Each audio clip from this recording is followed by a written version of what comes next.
Hi, everybody. Welcome to a new episode of History 102 with our co host Austin Paget. And this episode is the Holy Roman Empire. So, the Wi Fi in my office isn't working. And so I have to film this in my living room. And that's why my microphone is Porter. I'm going to have to call my Wi Fi company to figure out why it isn't working because normally my Wi Fi is pretty good in the office. Um, But so, Holy Roman Empire. We're about to cover 1,000 years of European history from 800 AD until 1800. And this is one of those topics I should probably read another 2,000 pages if I want to fully understand it, but I won't because it's so complex and doesn't really have a lot of other implications, and I have too many other things going on in my life. But you're going to get a greater depth of complexity here than in a lot of other places because the study of basically pre-Hitler Germany, and the Holy Roman Empire is like Greater Germany. It's Germany and then most neighboring countries. And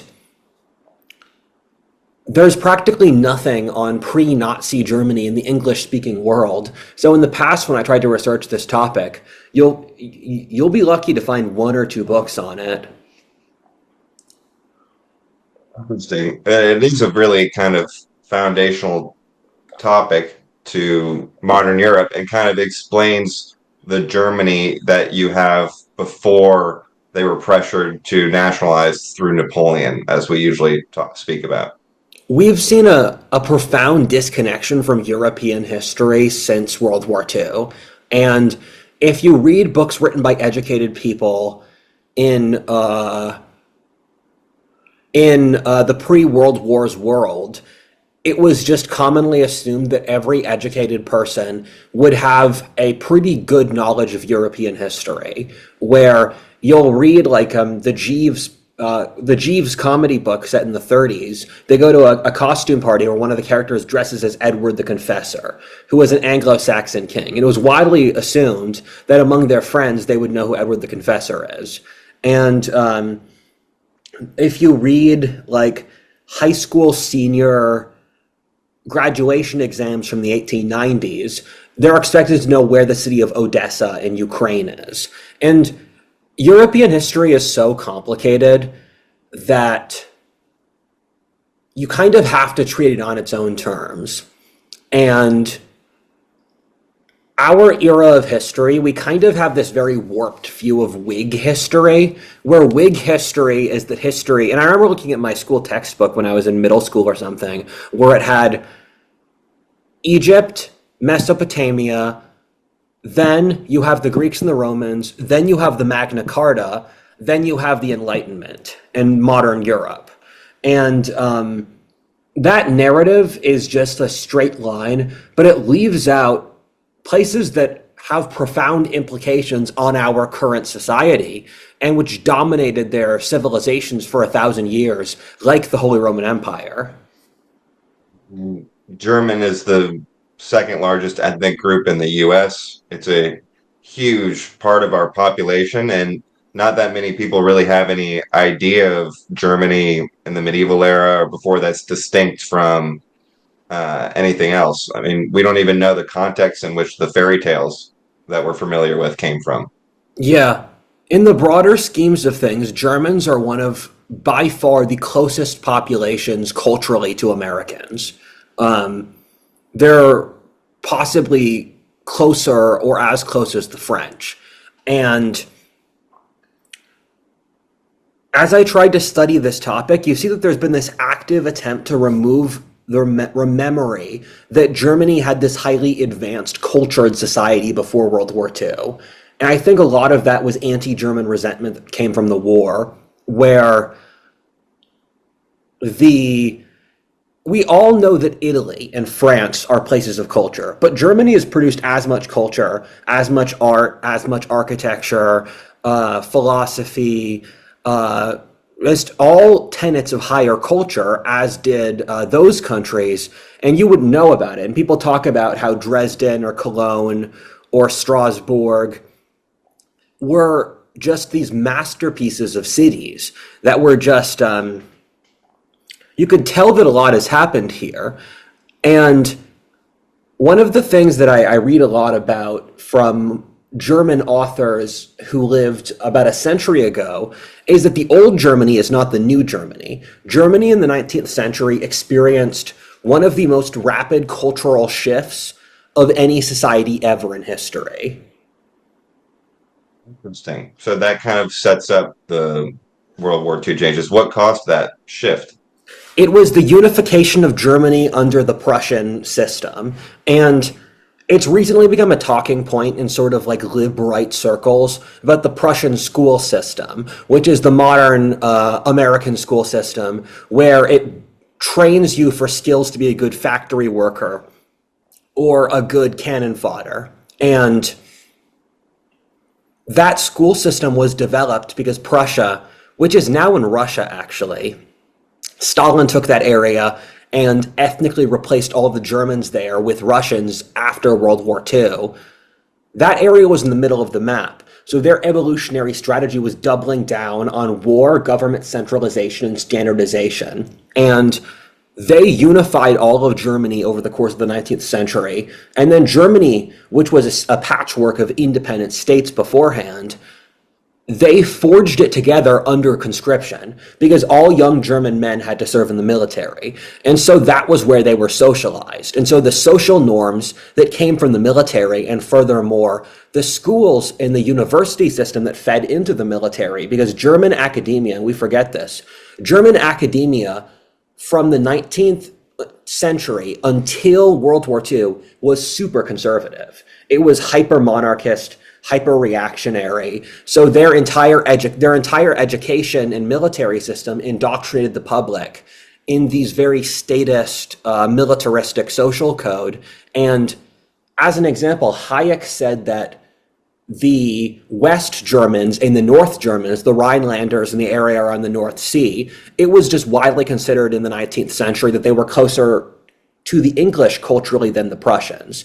And so that's why German Americans give off such a different vibe from German Germans, although there are similarities, because we were importing the West Germans who didn't like the Prussian system. So you have these hugely different selection pressures for German Germans and American Germans. And then if you read Gustave Le Bon, he also talks about how it was widely seen at the time, even by outsiders, how much Germany's culture changed over the 19th century. And you can view a lot of Nietzsche's work, where Nietzsche was actually an anti-nationalist. He thought nationalism destroyed individuality because he belonged to this very freedom-loving German tradition that was quite strong, that got crushed by the Prussian state. And there's another German thinker who Weber, the founder of the field of anthropology, writing in the 1870s, he would say that it was widely considered that Germans were seen as more laid back and chill than the English or the Americans in the mid-19th century, where the Prussian state and the Industrial Revolution had completely changed the culture of Germany. And so when you're looking at Germany in this time period, you have to understand that it's a very different society from Germany today. Before they were almost kind of more romantic. Like you said, people think of Italy as a place of high culture, but it's really northern Italy, which bleeds into southern Germany culturally, Switzerland, and then at the top being more like England. But they had this cultural pressure from Prussia, and then when they were put under pressure to nationalize in response to the French, they kind of just gave it over to that Prussian Yes, cultural influence. yes, that's correct. Wow. And yeah, you're right as well. I read this book on medieval German, like medieval German epics and romantic stories, where I was interested in Siegfried and there's this whole Siegfried and the Nibelungenlied and what's Dietrich of Bern. They're the German equivalents of King Arthur. So the Germans have their own stories that from the medieval period, which are equivalent to the British myths of King Arthur, of just these medieval epic stories of great kings who slay dragons and princesses, and the foundations of the fantasy genre. But then Western Germany had this incredibly advanced romantic tradition, where the biggest thing they were known for culturally were romance stories, and these normally ended with highly depressing and like kind of like melancholy endings, where it was a lot like Romeo and Juliet, with two lovers who are just so intertwined and they kill each other to avoid their parents not allowing them to marry. And so another thing as well is that Western Germany was known for being one of the best wine producing areas in Europe, where German wines before World War One were seen as better than French or Italian wines. Really? Are there a lot of kind of accounts of that? And used to be, where'd you hear about that one? Just curious of the That context. was from a BBC documentary in 2002, before the BBC was gay, Manor House, where it's set in a 1904. They're trying to reenact a 1904 British manor house, and they were going through one of the best parts of the TV show is they hire this French chef who studies all these Edwardian cookbooks, and he he goes through what was popular in 1904 cuisine. And it's interesting because you realize that pre-World Wars British cuisine was actually good. There was a point when British food was competitive with continental cuisine, where if you go to rural England, you'll find that the English have their own independent culinary tradition that was very advanced, which the Industrial Revolution and the rationing of the world wars just crushed. But he also talks about how German wines were the most enjoyed and the most best wines in Europe, probably because the Germans had just integrated the artisanal skill which they had perfected in the pre-industrial era into an industrial economic system. And part of this is just the politics of the 1800s, and it's nice to, and it's of course totally logical because you look at the economic situation and the wealth and the culture of Germany at that time, that they were very much part of that 1800s laissez-faire golden age. It's just hard to associate them with it. There's not a lot of content of the Gilded Age in Germany. So I'm going to keep this short because Imperial Germany deserves to be its own video. I don't want to make a video on the Middle Ages and talk about the 19th century for 20 minutes. But so there are two models of industrialization, and this has been something people have known for a century. There's the British model and the German model. And the British model is laissez-faire, where you have independent capitalists build factories out of profit. And the German model is that the government builds out these huge industrial megacorporations, mostly for military production, and then they're given special privileges. They dominate. And what happens is the German model allows more rapid industrialization, and it's normally done by militarily threatened countries who want to industrialize as quickly as possible. The problem is that this system allows state overreach and gradually domesticates the population. So when you look at the countries with the lowest birth rates in the world, whether Germany, Eastern Europe, Russia, China, South Korea, Japan, they're all countries who had this model because the government overreach basically killed the social structure of the society so much that they don't have a reason to procreate. Meanwhile, the English-speaking model, which was America, Britain, I think it was Scandinavia and France, that model takes slower, but it also does less damage to the social structure and the natural innovation of the population. More sustainable, and kind of like Germany caught the Prussian bug and then gave it to Japan, and then it ended up going to China, and now it's threatening to come back to the US because people are like, oh, you have to do this China model to compete fast with China. And it's, hey, wait, that's the German model, and we can probably survive a sustainable growth path. Yes. So to get to the Holy Roman Empire, there's three different sub-eras of the Holy Roman Empire.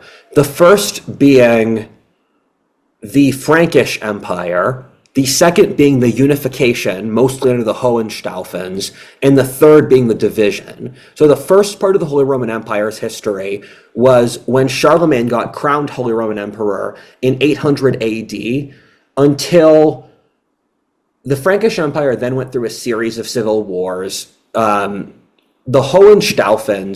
the Saxon emperors unified the Second Empire in the mid 10th century, and then that fell apart in the mid to late 13th century.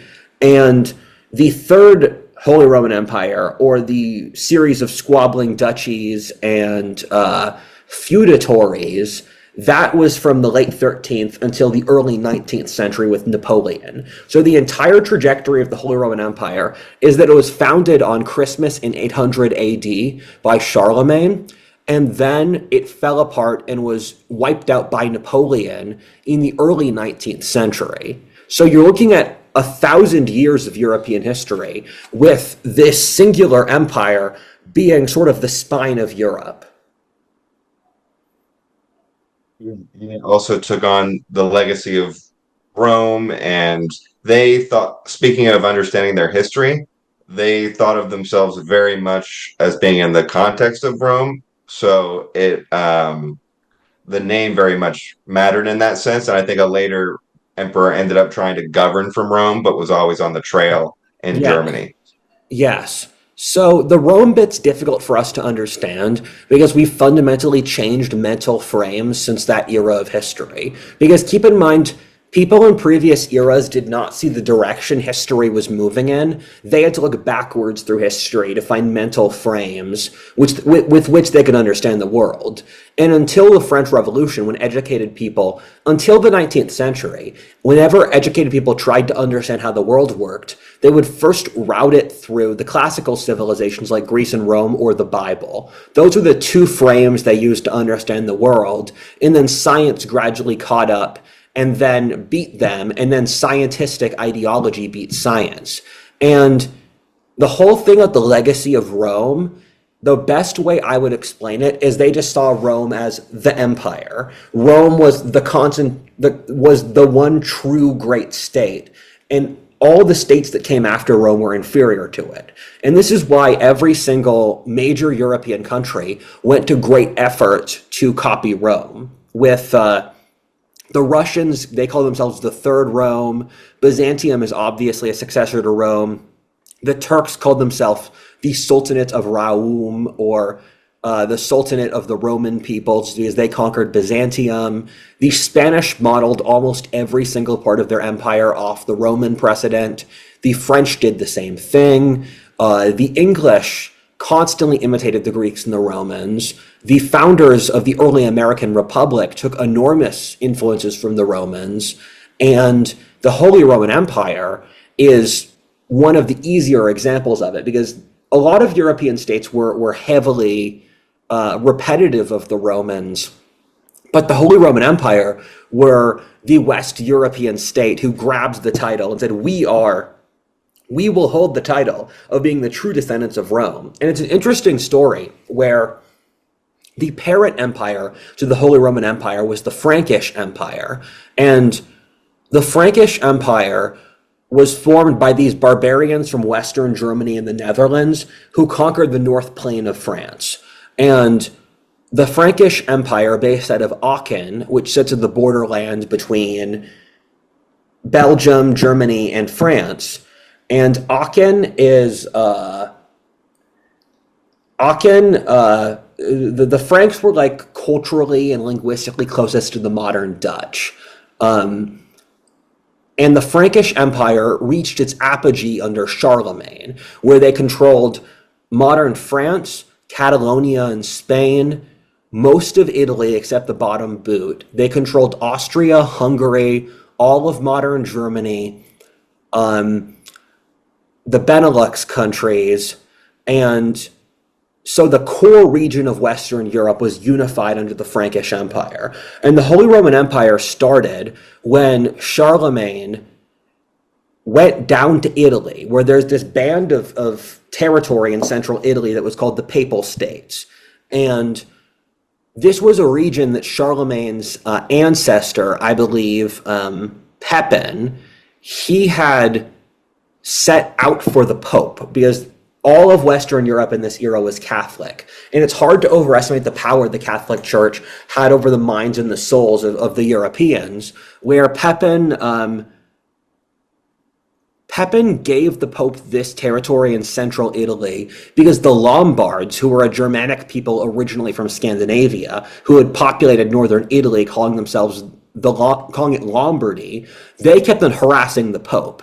So the Pope asked the Franks to come over the mountains from France, wipe out the Lombards, then give them this stretch of central territory. And the Franks must have done this half a dozen times. The Franks were constantly invading northern Italy. And because there was no centralized system of government, all government was based around the personal charisma and abilities of a capable leader. So each Frankish king, because there was no bureaucracy, there was no government system, they had to cross the mountains and then crush the Lombards again and again and again because they couldn't standardize their power. And Charlemagne had to do that once again, and the Pope, in order to thank him, crowned him Holy Roman Emperor because the Byzantines in the Eastern Mediterranean, they were a direct descendant of the Roman Empire. The Romans survived in the East and died in the West. And the Byzantines had already de facto split off as a different sect of Christianity from the Pope, even though they wouldn't say that would happen for another 200 years.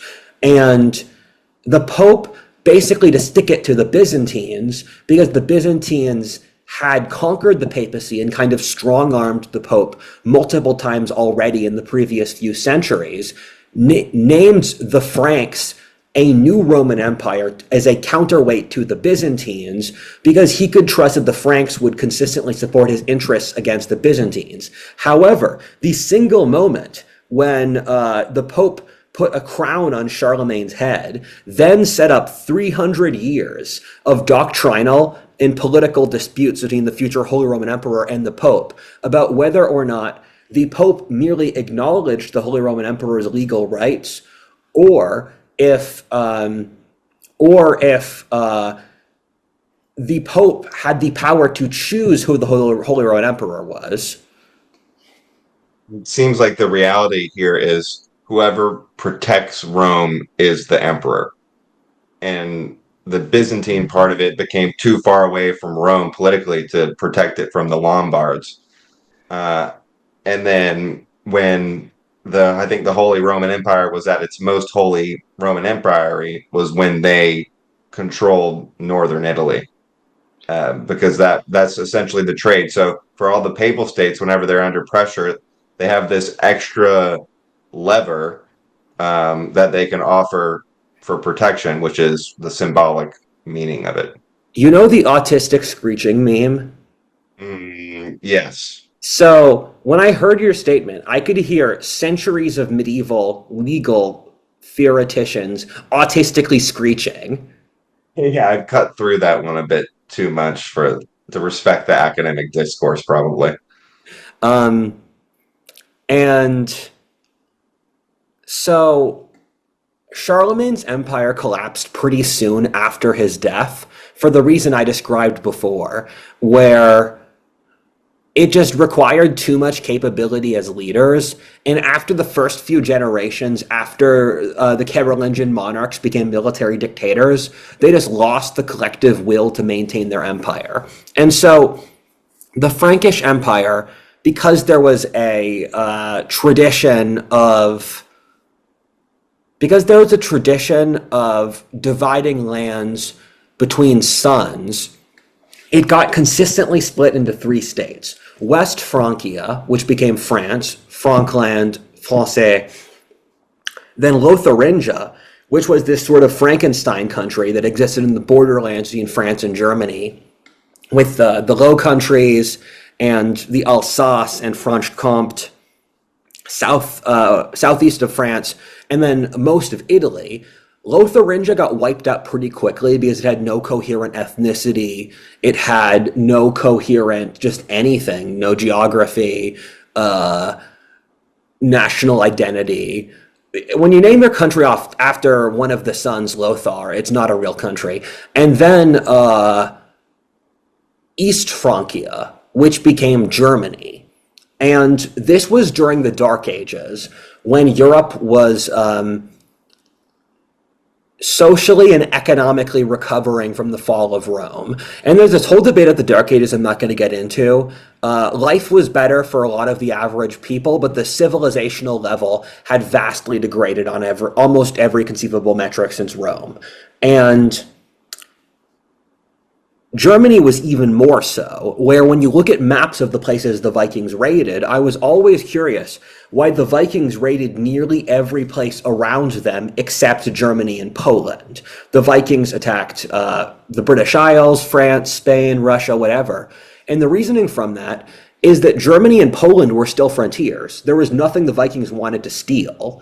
And so if they sailed up into Germany, they just see this huge forest. And classical and medieval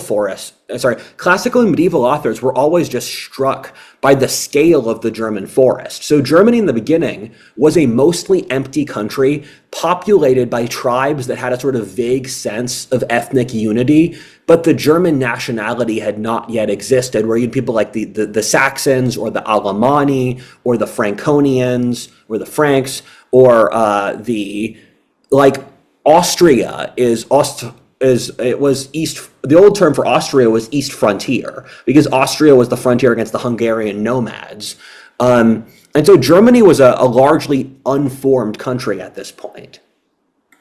Common sense. When you look at maps back then at that time, they always, not necessarily maps made then, but just maps that try to be descriptive, they always include the forest. It's like the Black Forest or this forest, like this country, X country, Y country, forest, because it's such a significant part of the landscape, and the cultural connection to Italy probably stemmed from the south up rather than the north, I suppose.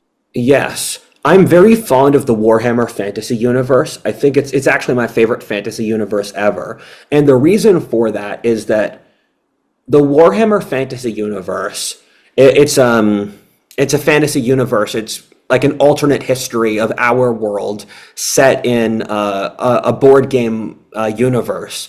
Is that the Warhammer universe is how people in history genuinely perceived their lived experience. And so it's truer to history in some ways than actual histories.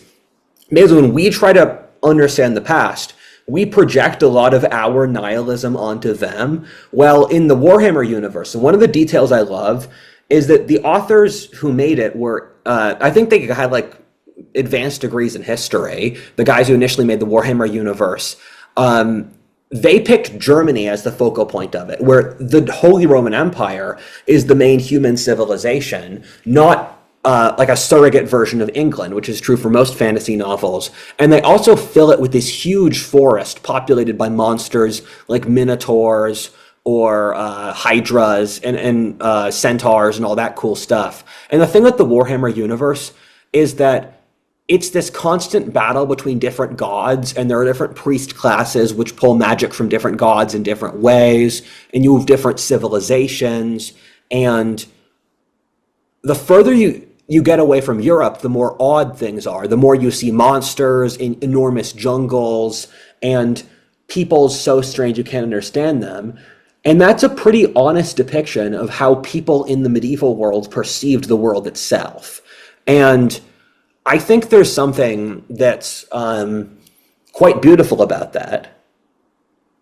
Because it gets us back to that era of mystery, like the unexplored map, born too late to explore the world, too early for space, etc. And it makes sense because as things get more and more unclear on the margins, you can extrapolate that into assuming it just gets weirder and weirder into as much Yes. fantasy as you can imagine.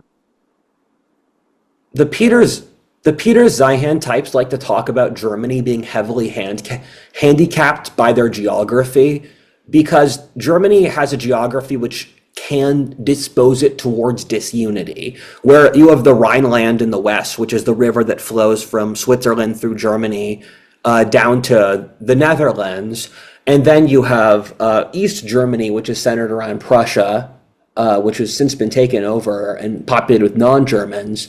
Then you have down by the Danube Valley, where the central region of Germany is forest and mountains, and then you have the edges that have their own coherent trade systems, whether the Danube, the Rhine, the Baltic, the North Sea.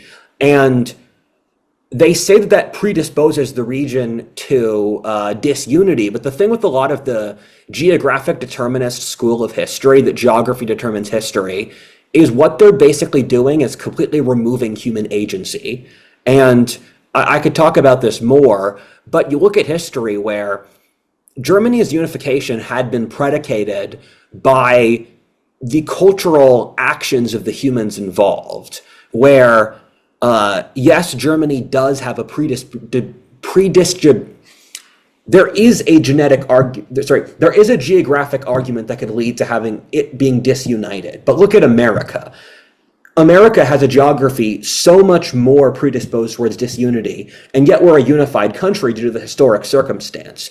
In Germany in the medieval period, until around the late 13th century, Germany was consistently the most powerful and unified country in Western Europe, where people always say that France is a more good geography for unity than Germany does, but there's sort of the mirror images where when France was disunited from the 10th through the 13th centuries, Germany was united. And then from the 13th through the 19th centuries, when France was united, Germany was disunited. And the reasoning for that was just a critical failure of the German leadership against the Pope, where with the division of Francia into West Francia or France, Lotharingia, and East Francia or Germany, the mantle of leadership for Germany was taken up by Saxon leadership,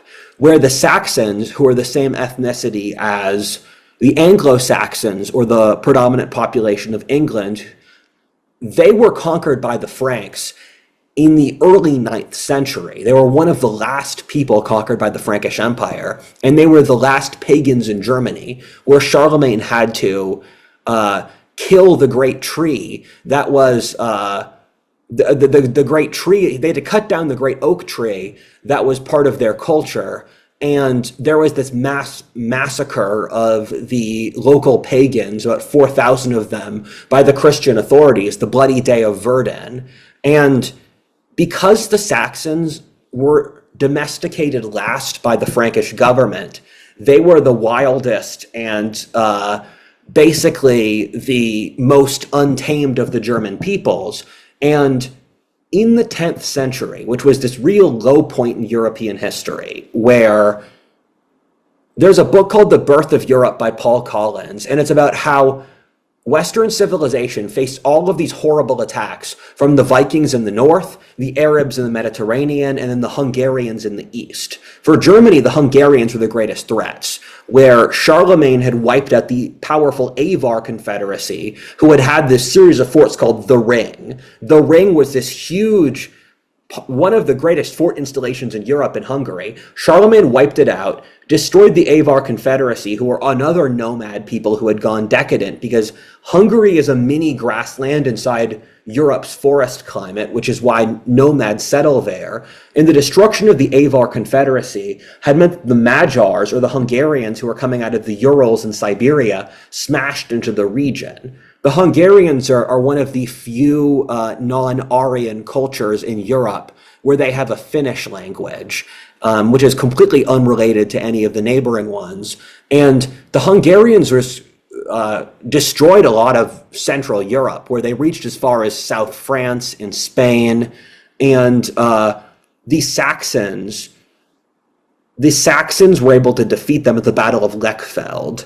And thus, the Duke of Saxony became the King of France, because the other German nobility were so they liked his great victory against the Hungarians. They decided to make him the ruler.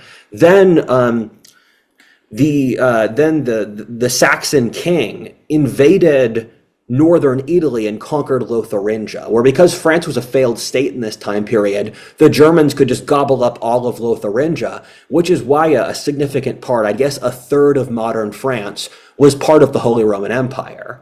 And the Holy Roman Emperor went again into Italy to again help the Pope from the Lombards, and he reinstated his power. But then once the Holy Roman Emperor started to get involved in central Italian politics, you saw the centuries-long dispute between the Pope and the Emperor, which would ultimately kill the Holy Roman Empire's unification. And the more you dig into the context, the more absurd it seems that we don't talk about this because we mostly focused on England post Rome, which is one offshoot of one Germanic tribe that was on the edges of this great expansion and civilization. Yes. Um, Now that we're in, I'm just stuck thinking about, do I talk about the church dispute or the economic and social shifts? We're starting with the church dispute. So the ninth and the 10th century papacy was a mess. Uh, Europe was in a really bad place. And so the papacy had become run by these corrupt Roman mafia families. And there was a point where legitimately a mummified corpse was the pope, because that was the easiest option for whatever local mafia family was in charge. You get into these like sitcom plots where everyone's relative has to be put in charge, and for weird, bizarre reasons, this mummified corpse happened to be the legal claim for this specific mafia family. But the rest of Europe didn't listen to anything the papacy in Rome said. They were Catholic, right, but the Pope had almost no power. But through the late 10th through the 11th century, the papacy saw this moral revolution, which was connected with monasticism across Europe, with this moral revolution across Europe that caused stuff like this was when monks were expected to start being celibate. There wasn't the celibacy rule for monks before this. And you saw the rise of huge monasteries across Europe. And you saw the church go into things like marriage, which were seen as a contract between two families, or the church get into stuff like this is when the first rules of war or prisoner of war laws were invented by the Catholic Church. And so the church saw this new rise of power, and there was the issue where the emperor had a lot of power over north and central Italy. So the Pope and the emperor were stuck in this sort of battle over Italy, because the emperor concentrated his power in Germany, but he had the territorial claim over northern Italy. Northern Italy was interestingly mostly forest in this time period, with a handful of the old Roman towns left. And these towns were self-governing merchant societies, and they developed a lot of just civil pride, and they were practically self-governing. And then the Pope had his band of territory in central Italy. And so you have this just area which is completely rife for cultural squabbling between the North Italians, who are de facto independent but legally under the German emperor. You have the German emperor, who has a much larger territory, but who has difficulty power projecting due to just this not being a very advanced society. And then you have the Pope, who has complete spiritual and cultural power over the society, but has no military. And so you're pairing these different kinds of force, which are radically different against each other. I guess, yeah, that's how Germany became a focal point of the Papal States because they were the player that the Vatican needed to have on their side. Yes. Whoever's the most relevant player at that time. And the German emperor kept on having the need to get involved in Italy because Italy was a significantly wealthier place than Germany. Germany was still a frontier, while Italy developed cities and markets and all that sort of thing earlier than Germany. So the German emperor would invade Italy to get gold coins to fund the German military and patronage networks he had back home. And so the German emperor, ironically, liberated and helped the Pope. Then the Pope had a series of issues with the Roman mob and with the local governance. So they started having these falling outs where the German emperor would have to keep getting involved in Italy. And so, as an example, the Italian Pope gave the Normans, who are these Vikings from the north of France, he gave them the legal title to all of South Italy because they had helped him against the Holy Roman Emperor. And this was a game where it could have gone in each direction. And I don't think it's really worthwhile for me to tell you all of the political squabbles between the Holy Roman Emperor and the Pope.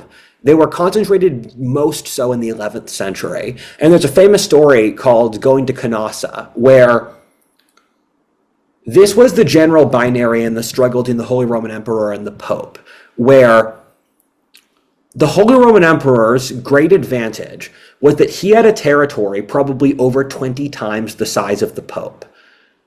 The Pope's great advantage was that Germany was so disunited under a very powerful nobility that the Pope could destroy the empire if he could get the nobility to work together against the centralized government, because the centralized government was so weak. And that's ultimately what worked, where the Pope pushed a centralization faction in Germany, the nobility backstabbed the emperor, and then the empire fell apart.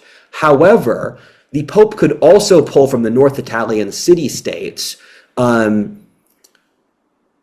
did not want the emperor to get involved, but then the emperor could also pull on the North Italian states which the Pope had affronted. So the closer you got to the papacy, the more northern Italy was sympathetic to the emperor, with states like Bologna, as an example, was the great European center of atheism, because the Holy Roman Empire would fund atheism in the University of Bologna, and because they were right next to Rome, like, we don't like the church either. Atheism was not a non-existent philosophic principle in the Middle Ages. You could find a good amount of closeted atheist philosophers, especially in Italy. They took over several universities in the medieval period. And Florence was also more sympathetic to the emperor. Well, once you get further north, like Milan or Lombardy, the states were more sympathetic to the Pope. But because medieval politics is the way it is, you can expect people to... It's a really good libertarian equilibrium, although this is a society where most people were serfs, where everyone was backing whatever faction could exert the least power. Which, like the original king in northern France to start the Paris as the center point, like Yes. we talked about the other episode. That's going to happen again in Germany. So the story at Canossa is that in one of these squabbles, the Holy Roman Emperor really lost out to the Pope. And I don't think it's a coincidence that the Protestant Reformation started in Germany, a place where they had been fighting the Pope for centuries, because the Pope started out with this near complete mental control over the collective psyche of West Europeans. And then over time, as the papacy gained more power, the papacy got morally corrupted until North Europeans made the calculation, we don't need the Pope anymore, and the Protestant Reformation happened. And so in the earlier part of this, the Pope was winning in the mid-11th century. And so in order to stop the German nobility from launching a revolution that would destroy him, the Holy Roman Emperor had to walk barefoot through the snowy mountains of Italy at Canossa, walk up to the Pope's door. And there's this story where the Holy Roman Emperor waited politely outside the Pope's door in the freezing cold for several days until the Pope would let him in and remove his excommunication. Because the emperor, when he was excommunicated by the Pope, all of his subjects had the legal right to backstab him. So he had to go begging and simping for the Pope in order for the Pope to give him the excommunication so he could go back to being Holy Roman Emperor. This is how powerful the Catholic Church was at the time. It's a perfect example of the tension between the military power and the spiritual cultural power, because Yeah. you can imagine that this king has probably thought multiple times of just crushing this guy outright, but ultimately it's always more effort than it's worth because of the cultural importance of the church. The thing that saved the Pope in that regard were the Normans, where the Pope could pull on the Normans, who were probably the best soldiers in Europe, to fight against the Emperor. And another interesting variable is that Rome was malarial. And they had imported malaria from Africa. So these Germans who had never experienced malaria, they would go into central Italy, they'd catch the disease, and the locals who had gotten malaria immunity from drinking their mother's breast milk, they didn't have the same issue. And so this is a big issue why Northerners struggled in a lot of Italy. And you saw the shift from the Saxon monarchy. I was trying to remember the name of the Saxon king who fought off the Magyars at Lechfeld, and it's Otto. And so it shifted over to the Hohenstaufens, who I believe were Swabians.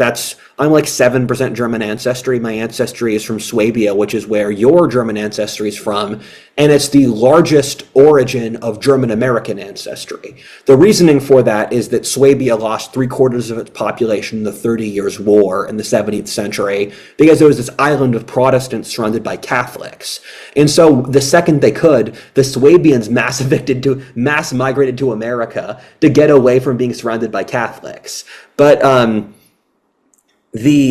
so Hohenstaufens were Swabians, and they were really the peak of the Holy Roman Empire. They were the period when the empire was most powerful, where Germany had gone through this cultural and economic transformation in this time period. Where around 1000 AD, Germany was a frontier, and by 1200 AD, Germany was one of the wealthiest places in the world because they had gone through the high medieval Renaissance that all of North Europe did, and that included introduction of capitalism, a stock market,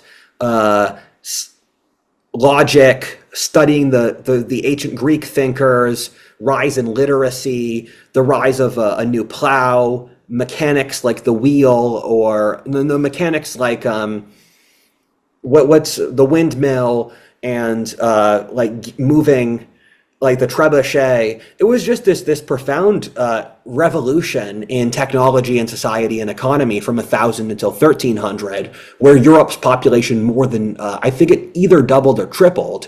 And in Germany, this saw the rise of knight feudalism, which spread peacefully from northern France. And knight feudalism was a system with serfdom and feudal lords and castles. And feudalism in Germany took on a slightly different air than it did in Britain or France, where Germany never had serfdom in the same way those places did, although they had their own variant. And you have weird variables where, for legal loophole reasons, large parts of the German nobility who were on church lands were de facto legal serfs. So you had this huge subclass of very powerful and wealthy nobility who were legally serfs. And in Germany, if you were a serf, your lord had to approve who you were going to marry. And so you have some of the wealthiest men in Germany who had to beg the church to, like, I want to marry this girl. And keep in mind, medieval Europe, most people in the population still married out of love, and you still had a concept of dating and that stuff. So it's not like this was like China, where arranged marriages are just totally normalized. And Germany, you had a large peasant freeholder population in the West, even in the high medieval period. And then Eastern Germany was the frontier, where the Germans were constantly pushing up against the Slavs. So the area of modern Berlin, they took that from the Slavish Wendish people, and we've got a Wendish community in Texas, in the 12th century. And so the Germans were pushing up on this frontier against the Baltic peoples, where they colonized Brandenburg and Pomerania, and then later Prussia, where oftentimes the most important areas of historic Germany are no longer Germany, where the Baltic area, the origin of the Prussian state, is now populated by the Poles and the Russians and those peoples, because after World War II, Stalin forcibly migrated, I think, at least 10 million Germans west. In these places that had been German since the 13th century, and the core of the German state suddenly got ethnically replaced. It's hard to underestimate how much World War II hurt Germany's like ethnic expansion, ironically, considering their plan against the Slavs ended up getting all of their huge diasporas killed, a third of the country. I Yeah, mean, it's just like a huge part of historic Germany gone. And there's not even really there's no even the part of Russia that's in Europe now used to be completely Germantown. I just saw your yes. friend Caleb did a video there somewhat recently. It was really interesting to see because it was like a Russian colonized German city that still has a lot of German buildings Yeah. um, I right in the have, middle of Europe. there's a huge Volga German community in America. One of my good friends is of Volga German ancestry because um, I'm going to throw this out before I forget this. The regional differences inside Germany are huge, and you actually had two German languages in the pre-modern period. You had High German and Low German. High German was South Germany, Low German was North Germany, and they were practically two different languages. And for example, the Pennsylvania Dutch, they speak a dialect of Swabian that's nigh incomprehensible to native German speakers. And I believe High German won out, although I don't know why, because the North Germans conquered the South Germans. And so you have these huge regional and ethnic differences where even in World War II, Rommel was a Swabian, and that was weird because the general staff tended to be Prussians. And you still had these regional differences. And over the medieval period, the Germans had this huge migration eastward, and this partly included places that became majority German, like the Sudetenland in modern Czechia, or Silesia, Pomerania, uh, Brandenburg, the area around Danzig. In the entire northern coast of Poland was German, as was Prussia. And this was part of a process called the Teutonic Knights. And it always saddens me that no one knows what the Teutonic Knights, because medieval Europe had its own, I was going to call it Wild West, but it's the Wild East, where knight feudalism spread west. And the Teutonic Knights were originally this order from Israel, who, when the Crusaders were evicted in the 13th century, they first migrated to Hungary to fight against, in Transylvania, to fight against the nomadic tribes of South Ukraine, like the Pechenegs and the Cumans, and then they moved up to fight against the pagans in the Baltic. And the Teutonic Knights were Germans, and they were Teutonic. Teutonic's an old term for German, where this German knight nobility conquered the entire Baltic area of Latvia and Estonia, as well as Prussia, where that was all the Teutonic state. And the Teutonics held that region from the early 13th century until the early 16th century with the Protestant Reformation. And they were a military order. And the will and the military skill of the Teutonic Knights is what created the Prussian state, where when the Prussians unified Germany, it was due to a military caste called the Junkers. And Junker is German for young Herr, or young lord, because the Junkers, or the Knights of the Teutonic Order, who conquered that region, they were young lords because they were adventurers or second sons of nobility who just showed up in the Baltic, conquered their own territory, and then enserfed the local population. And if you look at the genetics of modern Germany, the Germans are actually three different sub-ethnic groups. You have the Germans, the ethnic Germans or Scandinavians in the north. The south and the west of the country's got a lot of Celtic ancestry. And then in Prussia in the east, around modern Berlin, it's like a third Slavic ancestry and Baltic ancestry, because the Germans conquered this region, outbred the locals, and assimilated the ones that were left. So the Germans had this constant frontier in the east that they would expel people to. And this doesn't even include the German colonies in the East, where you had these. This was a big reason for World War II because Hitler wanted to protect the ethnic Germans in Eastern Europe, where they had these enclaves in Ukraine, in Poland, in Czechia, in Romania, and Hungary. And these were often economically and culturally dominant. The Germans controlled a lot of the trade in most of Eastern Europe, and a lot of the major cities until the 18th century in Poland or Czechia were all Germans. The Slavs were just the peasant peoples. And so part of the big thing with the Hussite Wars was that the Czechs who were attaining national consciousness in the 15th century, they fought a war of borderline genocide against the Germans who had a monopoly on the cities. And so you had outside even the official conquests, you had this huge area of indirect German authority from the Middle Ages onward across Eastern Europe, because the Germans were just more skilled and entrepreneurial and talented than the local population. So the governments of Eastern Europe and the kings actually openly invited Germans to populate their lands to help them develop economically and socially, as they also invited Jews and Armenians and Greeks. The Germans were the Jews of Eastern Europe in a way, but That's because it was another. That's another bringing them autistic. in for the industry. It's That's an. another what? That's another autistic screeching moment. If you said that to someone in that society, they would fucking die in front of you. They'd be like, but they work in different industries. The Jews make beer. Sorry, the No, we're Germans make beer. And right. We're like, we do this, they do that. What are you talking exactly. about?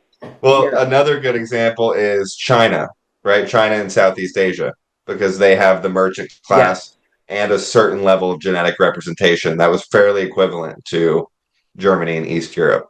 This is Thomas Sowell posting. Thomas Sowell is like the greatest scholar on diaspora ethnic groups. He wrote a book. Uh, Thomas Sowell is actually probably one of the best anthropologists of the last century. And no one noticed. People just think of him as a conservative pundit, but his anthropology work is the best. And his book Conquests and Cultures is really good because he looks at the British, and with the British, it's the English, Scottish, Irish, all those sub-ethnicities, then the Slavs, then sub-Saharan Africans, and then Native Americans. And in that book, he goes through how each of these broader ethnic groups, under different contexts, are conquerors and imperialists, or the conquered and the enslaved. The argument of the book is basically historic context changes everything, so there's no pure like master and slave ethnicities. And I think that's a reasonable take. And then migrations and cultures is his study of diaspora ethnic groups. So he looks at the Italian diaspora, the German diaspora, the Chinese diaspora, the Indian diaspora, the Jewish diaspora, etc. And even later on into the 18th century, the German Empress of Russia, Catherine, invited huge populations of Germans to settle out by Kazakhstan, and that population had a huge demographic impact on the upper Midwest in America because the Tsarist government started oppressing them, and Stalin ultimately genocided them off the face of the earth. But Anglo-Saxons didn't really want to settle Minnesota and the Dakotas and those places because it's too cold, and they chose to go to Nebraska or Iowa or Missouri. And so the railroad companies went to Eastern Europe, to places with comparably inhospitable climates, which is why there's this huge Romanian and Ukrainian population in like Manitoba and Saskatchewan, because Eastern Europe's winters are equivalently bad. And it's why you have so many Scandinavians and Eastern European Germans in like the Dakotas and Minnesota, where in a lot of the Midwest, it's mostly Germans from Russia. So, as well as the Scandinavian migration, kind of a Yeah. different angle that we don't think about with the population of the Midwest. It's also interesting that America has a tendency to have ethnic diasporas that are larger than their home countries.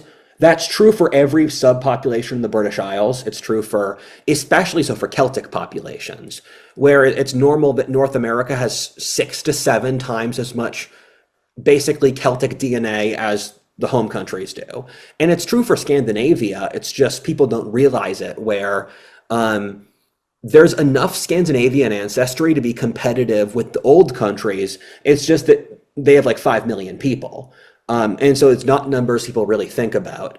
And there's nearly as many German Americans as Germans, but Germany's got a lot of people. And so I have to actually get to the geopolitics again. Canossa, Hohenstaufen. So the Hohenstaufens have this big, growing, wealthy, advancing society. And the Hohenstaufens were really the point. And I'm always shocked. This is easily one of the greatest hinges in European history, and no one notices, where if Germany had maintained the Hohenstaufen monarchy across the medieval and early modern period, this would be the most powerful state in the world, because Germany, the Holy Roman Empire, had 20 million people. That's an equivalent population to France.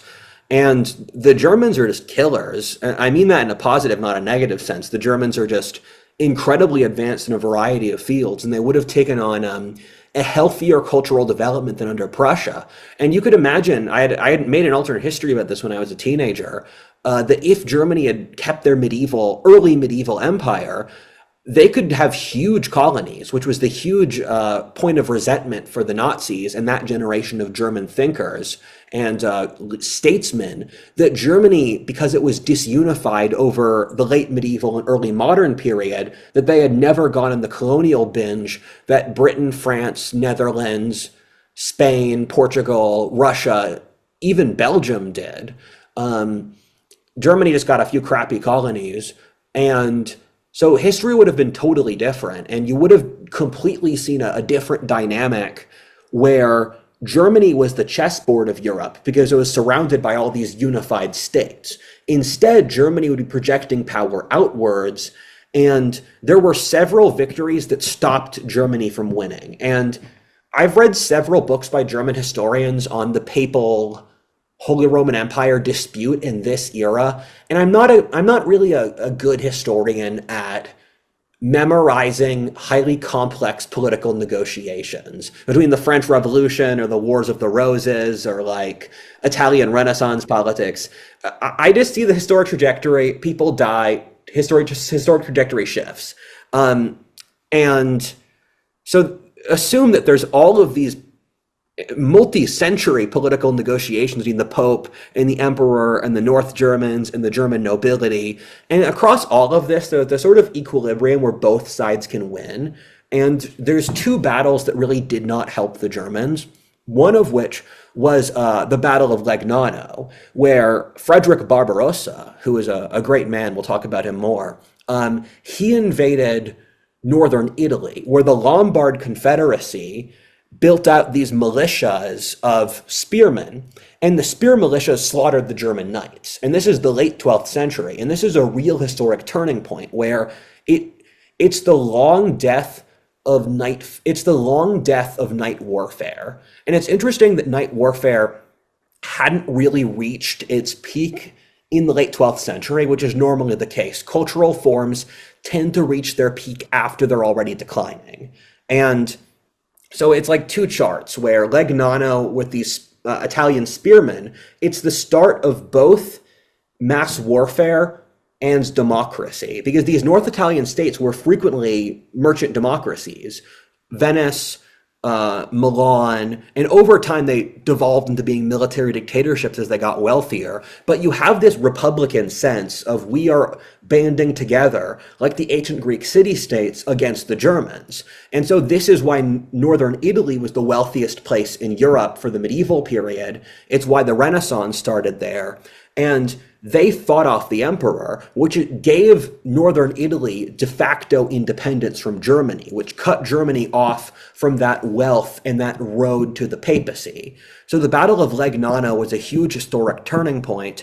And then from there, you saw pike warfare popularized in Switzerland and Scotland. And then by the time you get to the late 15th century, knights had been practically eradicated from the battlefield. And that shifted the social structure as well towards democratization. And the other battle is the Battle of Bouvines in northeast France. And this was a real fumble. by both the Germans and the English, because in this time period, Philip Augustus, who was probably the greatest French ruler in French history, I put Philip Augustus above Napoleon in importance, because Philip Augustus got France to stretch from an area the size of Delaware around Paris to an area the size of California, from the English Channel down to the Mediterranean. And he wiped out the entire English Empire in the north of France, because the English held half of France, vastly more than the King of France. And so Philip Augustus, and he was my age when he did this too, he was in his early 20s, he wiped out the English in North France. Then the Holy Roman Empire, who was scared that France would become this great new power that would outpace them, they declared war on France. So after beating the English army, the French outnumbered, beat the German army. And so you saw the rise of both North Italy, and then you saw the rise of France, two forces that would later result in Germany's weakness. And that's when the French were invading Italy around the 1400s 400 and year going gap. back and forth. Sorry. Is that the time period we're at? No, it's a 300-year gap.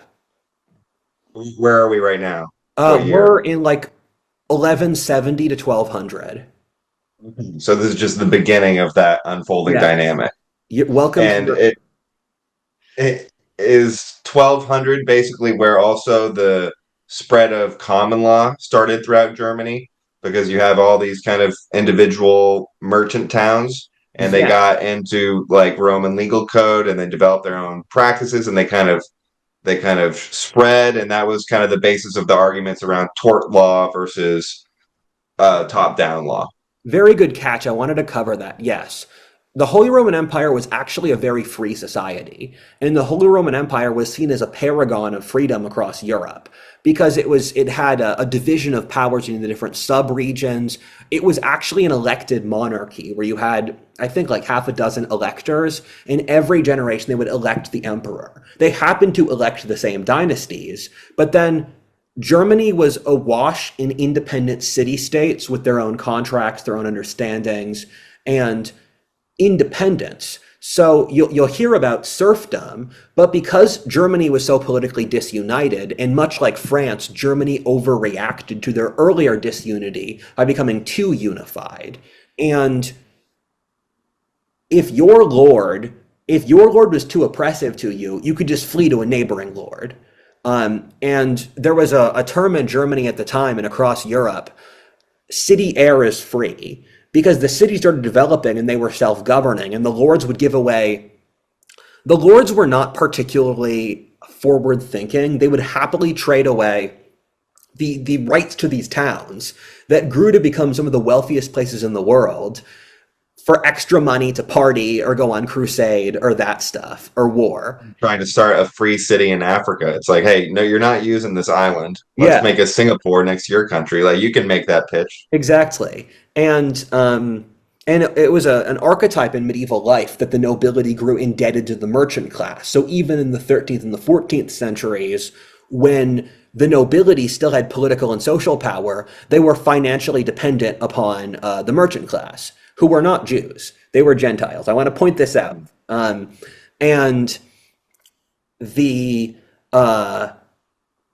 Holy Roman Empire, so it was a center of freedom, and it did get pretty bad at times. For example, South Germany had the most oppressive nobility of anywhere in Western Europe in the 14th century. They got to the three-quarters rule. The three-quarters rule is that when your society is taking three-quarters of the income from common people just for them to survive, your society is going to collapse.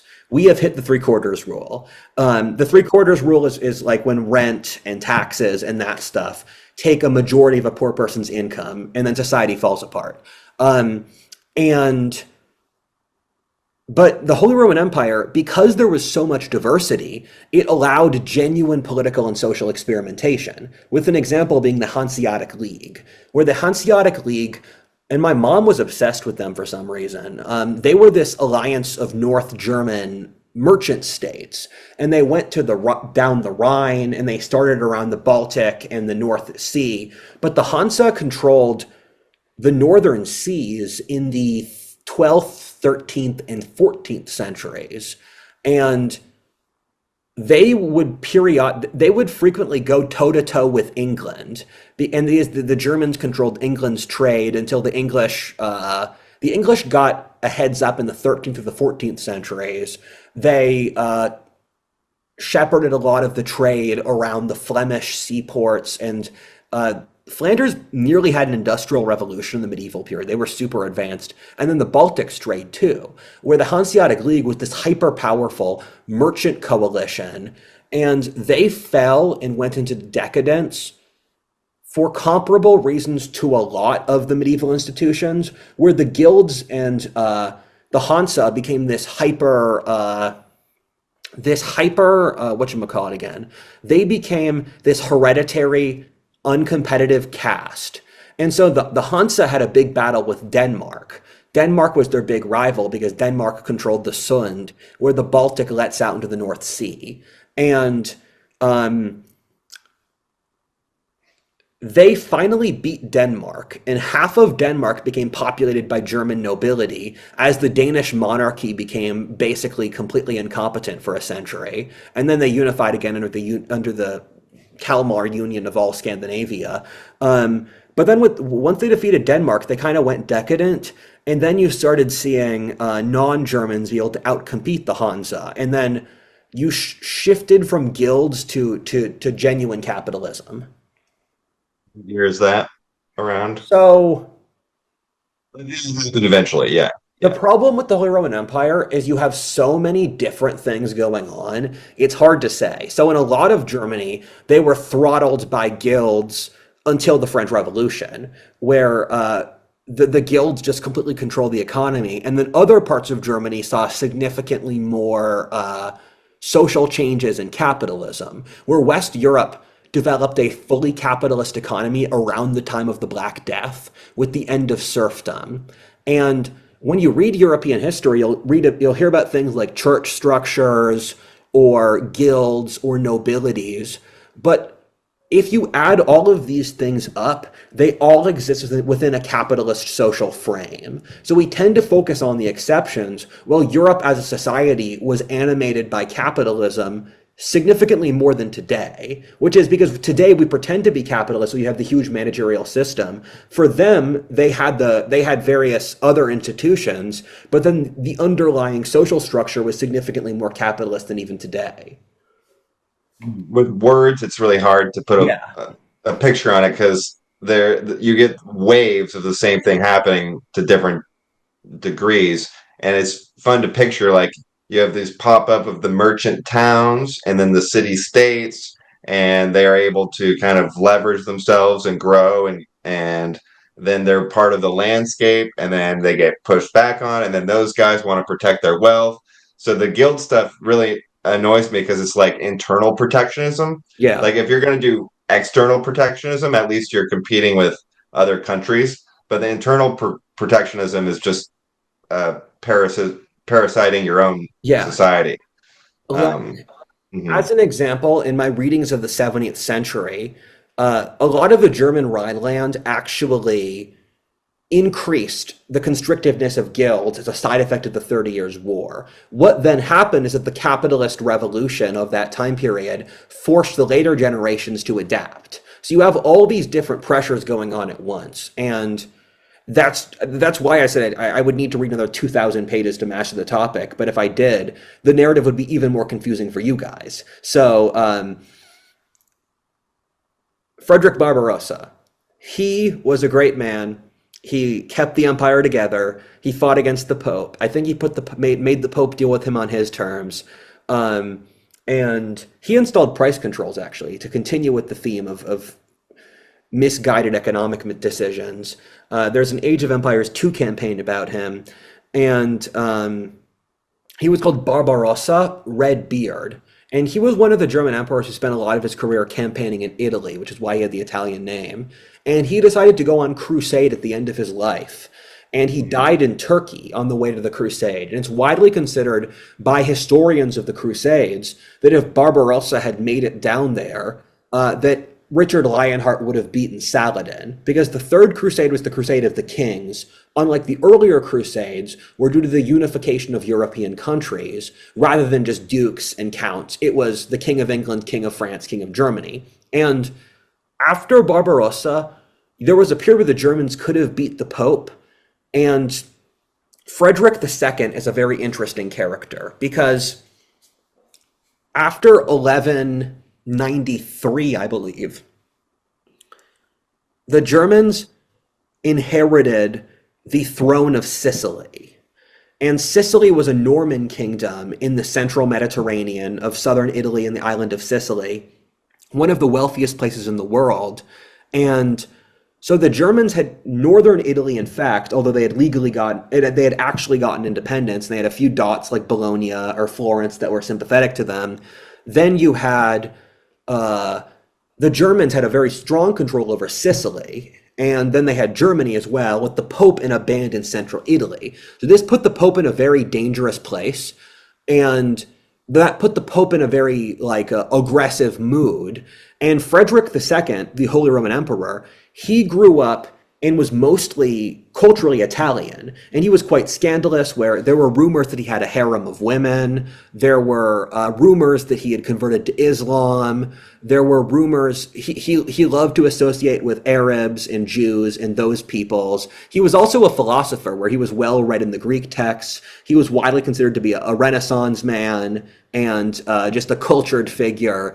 And so he has been remembered quite fondly by modern intellectuals, but he was widely considered to be like a degenerate and a heretic at the time, although he had a lot of respect. And he was widely considered to be a deeply moral man. And as a great example of this, the Pope forced him to go on crusade. He went on crusade to the Holy Land, said hi to the Muslim ruler, made a deal where he had, as a technicality, could get Jerusalem, and the road to Jerusalem, never fought, went back to Germany. So he secured Israel, he secured Jerusalem peacefully from the Muslims, said hi to the Muslim ruler, they hung out, and then just went back to Germany. And the Pope said, you can't do that. You have to actually fight the Muslims.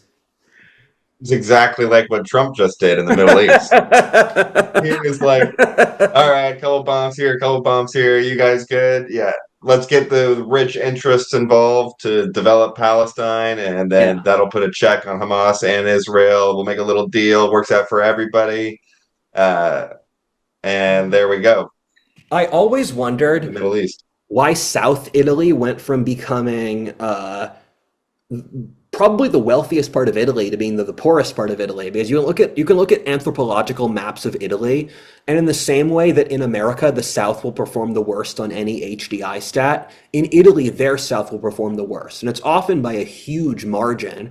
And if you look at the Norman period, Sicily was incredibly wealthy, where the first almost photorealistic map in the world, a map of the world, where this map, you could show it to someone today, and they would think someone hand drew it off a modern map projection, was made by the Norman Lord of Sicily, because he brought Christian, Jewish, and Muslim experts together, cross-referenced their information, and he actually made a map off navigational charts, not off the previous maps, which are spiritual symbolism.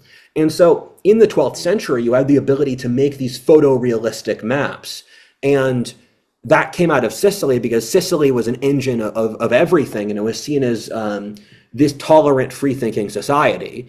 And I always wondered, by the time you get to the Renaissance, how come Sicily was this backwater? And the reason is that after the Hohenstaufens lost it, it shifted over to the Angevins, and then it was conquered by the Spanish. And the combination of the Angevins and the Spanish destroyed property rights, thus plunging Sicily into poverty, which is why if you know Sicilian Americans, as I know many, they operate in this very low trust mindset, where Sicilians, until recently, they were scared to let their kids play with their neighbors. They wouldn't trust anyone outside the immediate family, because their government and nobility had installed these highly corrupt, almost Latin American systems due to a combination of French and Spanish colonization. The Italian families are so close because they have to be, because if Yes. you're not hanging And out with anybody outside.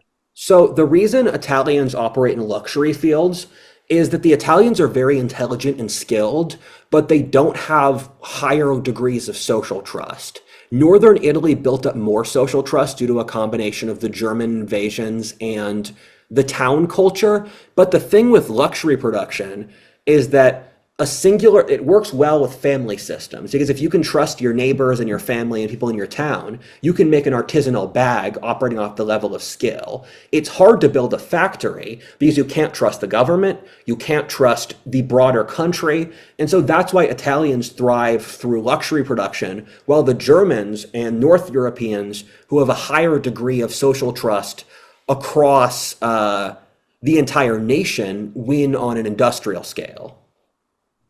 Actually dig into these differences and find the causes because these are things that everybody's aware of on some level. Like my dad would always say that in Italy everything is beautiful and nothing works, Yeah. which is very much in line with this. I think the best thing I'd say is that Latin Europe kind of developed a tolerance for corruption in their social structure. And I think that's for a combination of everything in history. If you don't find at least five variables to cause it's you're not doing it right. But because the Spanish, the French, and the Italians in the medieval period, they were all seen as masculine and technologically advanced and creative and wealthy. And then across those regions, due to the rise of absolutism, you saw the rise of these just like passively corrupt governments. And there's multiple types of when we think of tyranny in America, we tend to think of the Soviet Union or Assyria, these huge, just oriental despotisms which crush everyone into the state.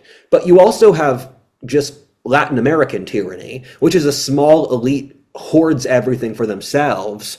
And Latin Europe really fell to that. And you notice that if you read enough histories where the Spain of 500 years ago, which conquered the New World, is not the same Spain as today. The French were culturally very different from what they are now, and the reason Germany went through that process of domestication later, and it occurred under the Prussians. The Germans the Germans are seeing a similar trend now as Latin Europe, as their government domesticates the population.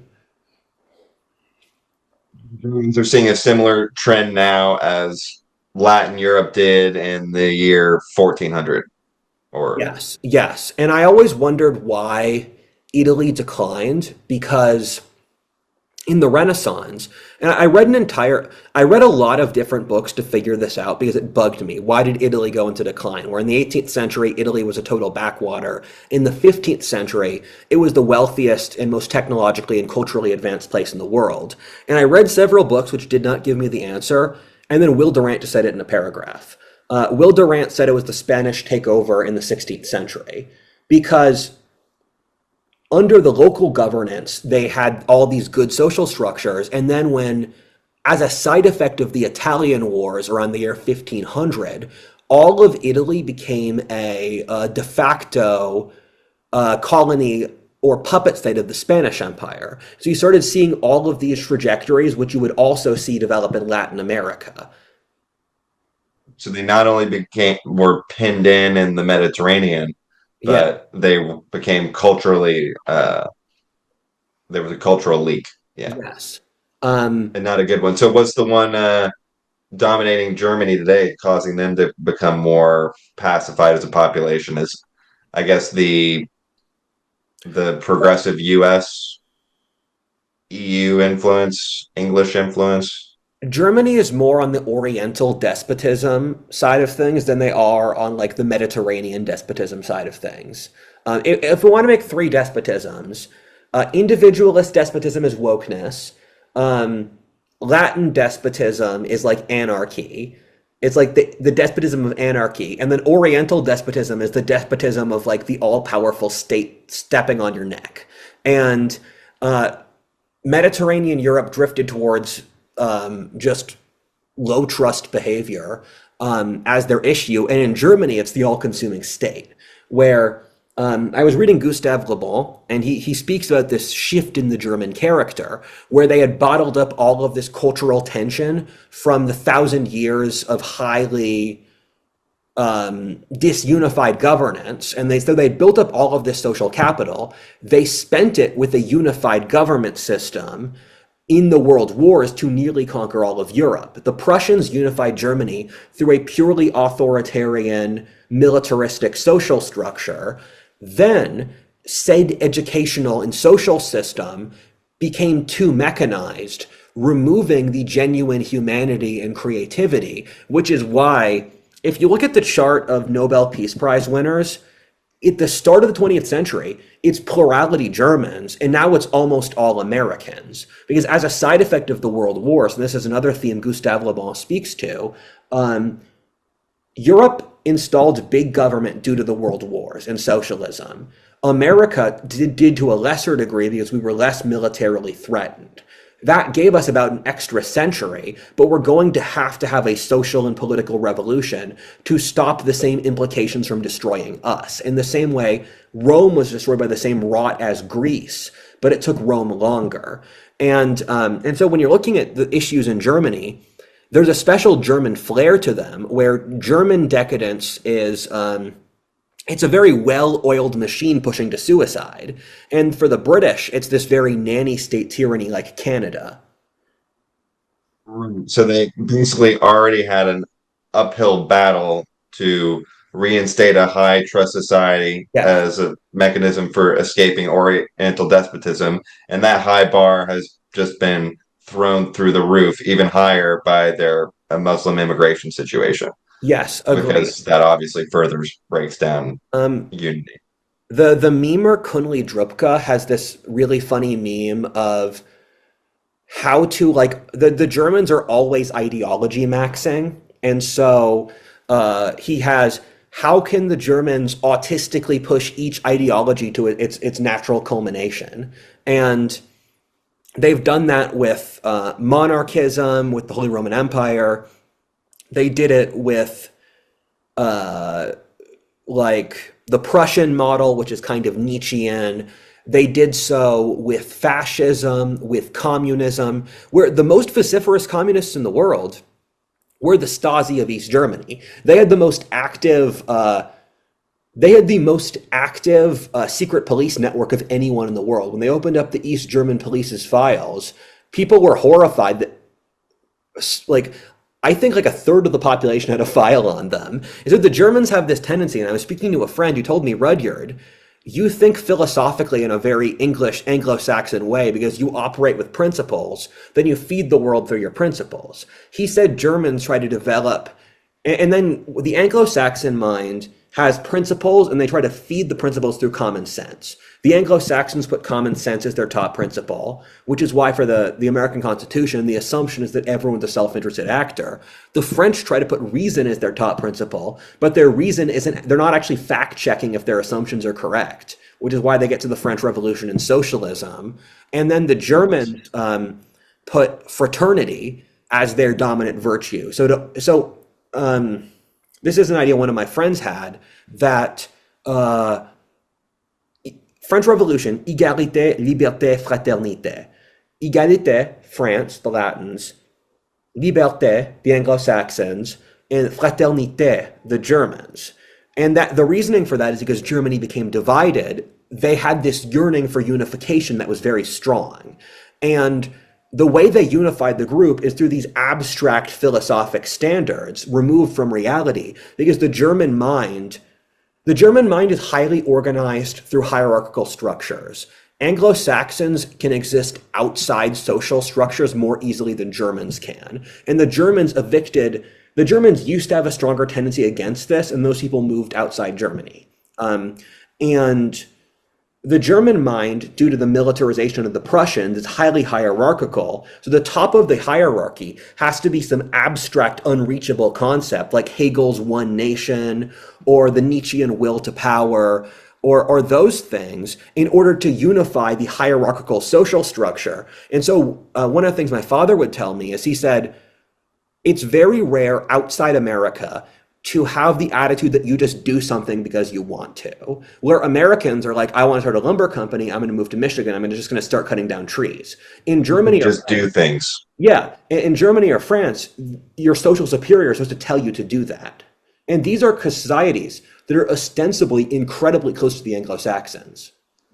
That is peak Orientalism, is the inability to operate outside of Yes, hierarchical command structure or without a specific directive from your boss. this was a huge part of 19th century philosophy where they would talk about how the Romans and the Greeks were orientalized by their large empires, and they worried that the rise of these great European empires would have comparable effects because they were constantly looking to the parallels of the Greeks and the Romans, where they said that if we have these huge empires, it's going to gradually orientalize us.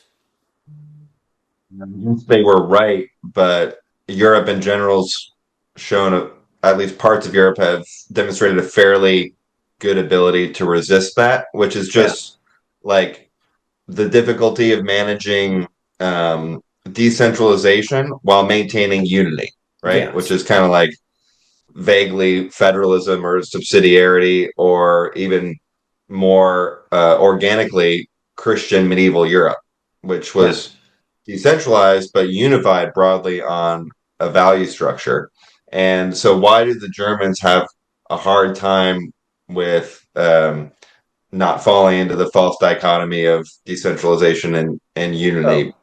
I can Because, explain this. yeah, go. Yeah. Um, Europeans have vastly more hunter-gatherer and herder ancestry than most Asian peoples. And that means Europeans are naturally more comfortable with chaos than Asians are. And the further east you get, the more they care about tradition for its own sake. So you have China, the great empire. It's existed for 4,000 years. And the purpose of China is to continue being China, is to not lose the good thing they have. Then as you get west, you reach on the other side of it the Anglo-Saxons and the Celts who go crazy when they don't have a new project to do. It's the opposite. It's the west to east gradient. And like once we could no longer colonize space, we started killing ourselves as a society. And if Mars was a fertile planet that could support human life, we would have a vastly more intact social structure due to the Faustian spirit. But we don't. And um, so European societies are more creative. They overreach, they fall into decadence, they fall apart, and then they restart. This has happened at least 3 times with the Bronze Age collapse, the fall of Rome, and then the current times, and it's happened in miniature versions. Just look at the Holy Roman Emperor, the French Revolution. Europeans That's how you move. constantly, That's like break things and move forward yes, faster. It's exactly. like the rocket thing. That's the European strategy. And the Muslims are between, the Middle East is between Europe and further east in these cultural sorts of things. We have, Europeans have vastly more in common with Muslims than they do with easily any other civilization in the world besides the Greeks and the Romans. If you look at anthropological metrics, Islam and Europe are vastly closer to each other than almost any other civilizations. Um, True. and Yeah. and so the reason Germans have this attitude, and if you look at earlier Germans, this wasn't the case, is because I was just thinking about how the managerial class's dominance over the mechanizations of power means that they have total overriding power for a while until the internet. So the reason that things like the blank slate that were demonstratively false were pushed for so long is because the managerial class had power over the connecting mechanisms through which the society operated. So the Prussian state became the connecting mechanism. So all Germans had to operate through the Prussian social structure to communicate with other Germans. It became the bridging effect. The same thing is true in France, where the militaristic governments became the connecting variable across the social structure. And so that meant that people from all these different subcultures are to take on those attributes. Which is the same thing with the US with Northeast mass media and the Yes. institutions coming out of there. So yeah, it's like this really interesting circumstance of the last 100 years where these ideas were able to blanket over large groups of people that don't normally function in an Oriental system and Yes. kind of condition people to it. And this is perfectly fits in with being comfortable with chaos. I love that because part of the pathos of the uh, managerial bureaucracy is the denial of, and the modern nihilism is the denial of uncertainty, Yeah. and that uncertainty is a fundamental part of life. And if you're not comfortable with chaos, then you're more likely to deny uncertainty, which fits right into the blue pill Yes. helicopter parent dynamic. So, yeah, that's a great lens to look at it through. So let's actually talk about the Holy Roman Empire. I don't want these videos to be 3 hours. This was a wonderful conversation, but I've got 500 years left. And uh, so, after Frederick II, the empire fell apart, and Germany, they first lost Italy. So, by the time of the 16th century, if you look at the map of the Holy Roman Empire in the 30 Years' War, they had completely lost title to Italy. And this was the start of the Italian Renaissance's story. And so Germany fell into a series of squabbling states. And this is a period called the Anarchy, where if you read histories written by Germans, this was one of the worst periods of their history, where the first breakdown of the Holy Roman Empire, we're moving from stage 2 to stage 3 of the disunited empire, which ruled from the late 13th until the early 19th centuries. And this was just a period of social breakdown where the empire, and it's like someone vomited in the map. There must have been 500 states in Central Europe where it's not even like singular German provinces could hold together. It's not like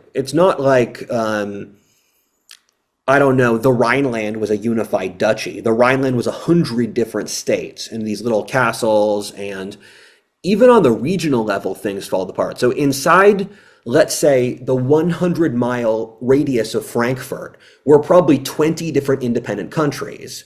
And and so Germany was just a complete mess. And then over the course of the 14th century, the Germans started to form again a unified social structure as a failed state. And so Germany was a failed state, but it was still a functioning society. It was still one of the wealthiest and most technologically advanced places in the world. It was still an innovative center in everything. And I would imagine that this had mostly positive effects on the German peasantry, where in some areas the German nobility built up a sort of like class oppression structure where all of the German nobility of a certain region agreed to just crush the peasantry. But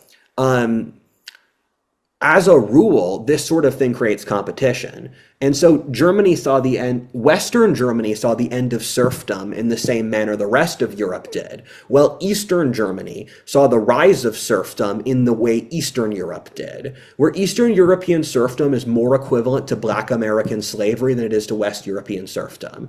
And we think of the Germans, it's funny that Prussia was a Protestant society that had majority literacy, but until the Napoleonic Wars, Prussia was majority serf, and the serfs were treated closer to slaves. And that's part of the reason why it's also interesting that the Prussians fought so well, because they were recruiting basically a slave population, but the Prussian populations fought with fanatical courage and loyalty, much like the Russians.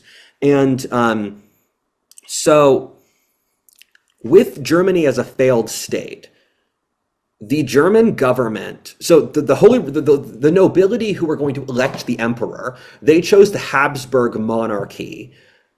They chose the Habsburg nobility from the Alpine region to become the emperors of the Holy Roman Empire, because the Habsburgs were so unimportant and so basically removed from the potential of actually unifying Germany, that they were a useful third party. But much like the French, when France was a failed state in the early medieval period, they picked the Capetian monarchy for the exact same reasons, because Odo was considered to be a very manly figure due to fighting off the Vikings, and so they made Paris the capital. And for the Habsburgs, in a comparable way to how the Capetians became the most successful dynastic line of medieval Europe, the Habsburgs became the most successful dynastic line of all European history. They were picked because they were going to be irrelevant, yet they rose to be the greatest European royal line. It's like Truman. Why he was picked to be president. It's that same dynamic. I watched the Truman Show like last week for the first time. Um, Keep in mind I'm like a Zoomer, so I don't have any of these like cultural references. But it's a good movie. I'd recommend it. It's free on YouTube. Truman, the president, like Oh yeah, after sorry. World War II, because he was chosen because he was a non-threat Yeah, when everybody was vying for power after FDR, I once or told for the VP, yeah, when I after was in Wallace. when I was in high school, I had a conversation with my mom where I said I want more presidents like Harry Truman, and my mom said I don't want a small town Midwestern shop owner to be my president. Um, Harry Truman is the auto pen. That's yeah, what that means. Harry he Truman's the was a same as great Joe Biden. president. He was Yeah. such a good president. He fought it. He got us through Korea. He got us through. He started the post-war prosperity, end of World War II, um, and Truman? yeah, Harry Truman. Same thing as Eisenhower. We Yeah, had I don't really consider him much of an entity, but like it's pretty easy to do well with the auto pen after World War II. A little bit harder with Joe Biden. My mom wanted to have like an aristocratic nobleman be the president, not Harry Truman. And so German histories have different emphases than Anglo-Saxon history. So they have moments in their history we'll talk about. And so the anarchy is one of the things that Germans care a lot about, same thing as Canossa, but we don't. And I believe this is so complicated. The Habsburgs conquered Bohemia, or they married into it, which was a huge shift in medieval German history, which was why the Holy Roman Empire was based out of Prague, which was a majority German city inside the surrounding Czech areas, where Prague was part of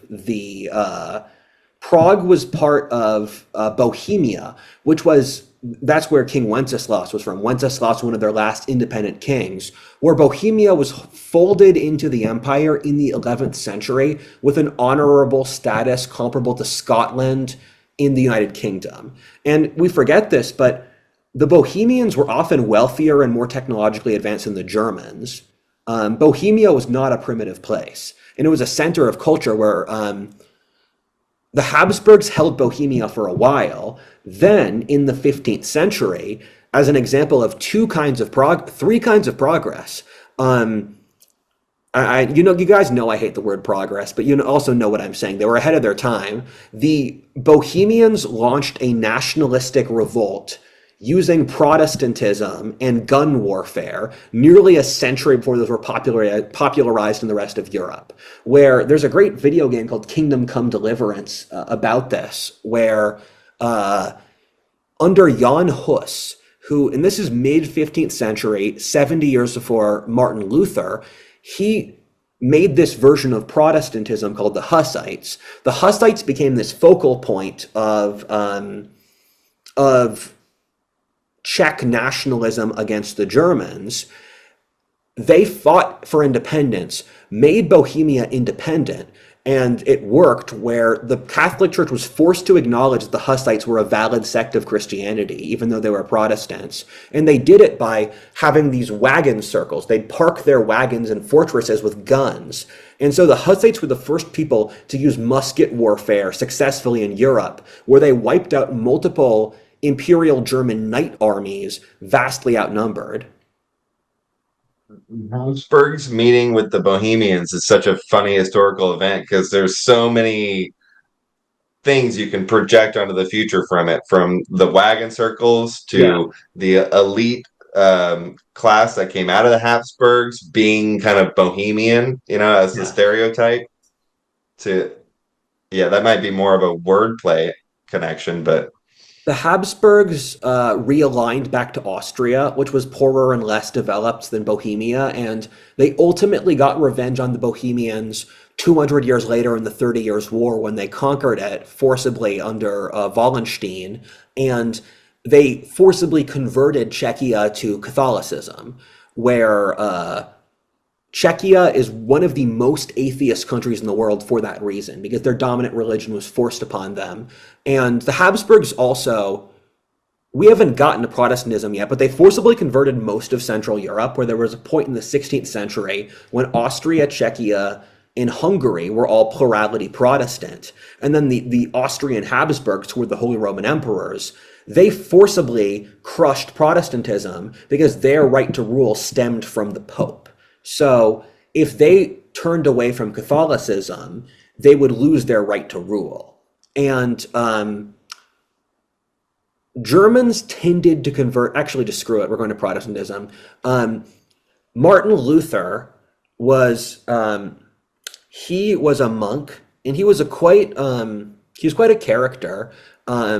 Yeah, that's all I'll say. He had quite a large personality. He's one of the more interesting figures in history, just from a personality read on him, because he was a pretty open, it's funny that the founder of Protestantism, he was a drunk, he was very sexual, he was obsessed that the devil was constantly stalking him, and so he would have weird things, like he'd throw his glass at the wall to scare the devil away because he sensed the devil's presence. He was violently anti-Semitic, where he said we should forcibly convert every Jew to Christianity, and if they don't immediately convert, let's kill them all. So, and his thing with the 95 Theses is that Germany was one of the most advanced places in Europe, so they didn't really feel an inferiority to the Italians, although the Italians did have a cultural edge over them.